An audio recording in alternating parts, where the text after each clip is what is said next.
चरण कमल में बैठकर उस 16 कर्ण भावना को भाएंगे जो हमारे आचार्य विशुद्ध सागर जी ने परिशीलन लिखा था और उसको हमारे अंशुल भैया ने बहुत मधुर वाणी के द्वारा सबको अच्छे से समझाया।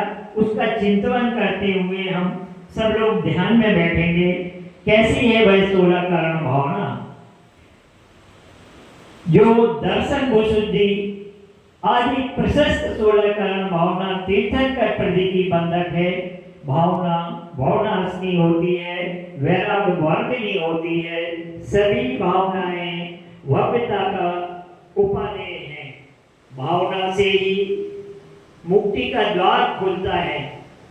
ये भावनाएं जगत में जीवों को आनंद देने वाली हैं, जननी हैं, संपूर्ण दुखों का उपशमन करने वाली हैं, इहलोक और परलोक में सुख देने वाली हैं। सम्यक दृष्टि जीव के द्वारा भावित भाव ही भावना संज्ञा को प्राप्त होते हैं। सम्यक दर्शन मोक्ष मार्ग की प्रथम सीढ़ी है।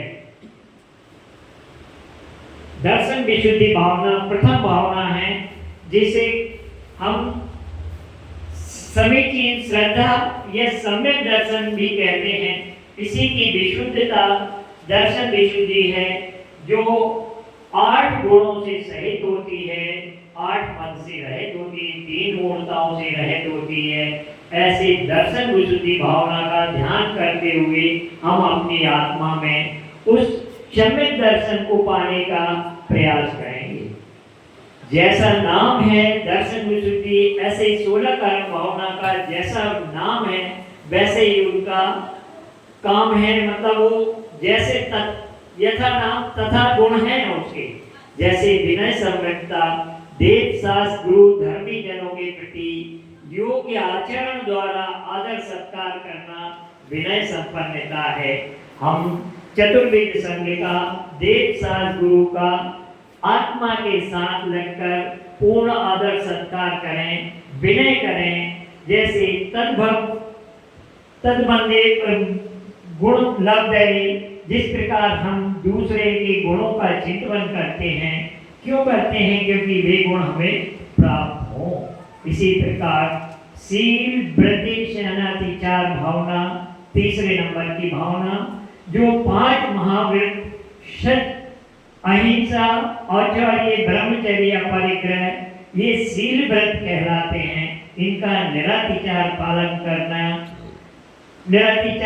अतिचार रहित पालन करना, व्रतों की रक्षा करना शील व्रतेशानुचार भावना। कषाय और शरीर को क्रश करना संलेखना कहलाती है। उसी संलेखना पूर्वक प्राणों का त्याग समाधि कहलाता है।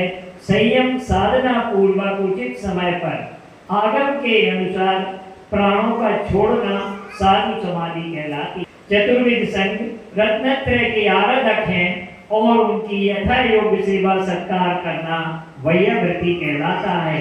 आहार दान, विहार कराना, निहार कराना, साधु जनों के कष्ट रोग आदि को उचित विधि के द्वारा औषधि कराना, संयम में स्थिर करना विभिन्न प्रकार की वैयावृत्ति है।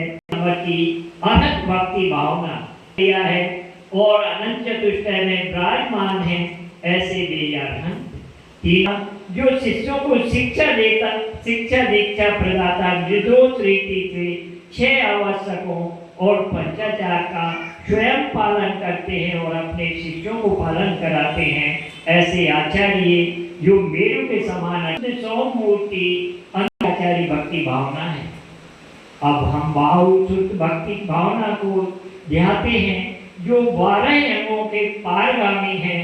वीतराग, तपोधन, आगम भक्ति भावना आप अरहंत की द्रव्य ध्वनि के स्वरूप आगम वाणी का प्रवचन और उनके प्रति आस्था प्रबंध भक्ति कहलाती है। भावना सामायिक चतुर्वेद शांत 24 भगवान का इस्तेमाल, तीर्थंकों की वंदना, प्रतिक्रमण, कायोत्सर्ग, ध्यान। ये भावना धर्म की अप्रभावना ना हो ऐसा करना ही प्रभावना है। जिनेंद्र भगवान के मोक्ष मार्ग की प्रभावना करना है। इसलिए हमें जो बन सके धार्मिक आयोजन जहाँ भी आयोजित होते हों पंच कल्याण चतुर्गति रूप संसार में फिरने के लिए कारणभूत आचार्य संघ आदि संयमी जनों के प्रति गाय बछड़े के समान प्रीति वात्सल्य निस्वार्थ भावना से सधर्मी जनों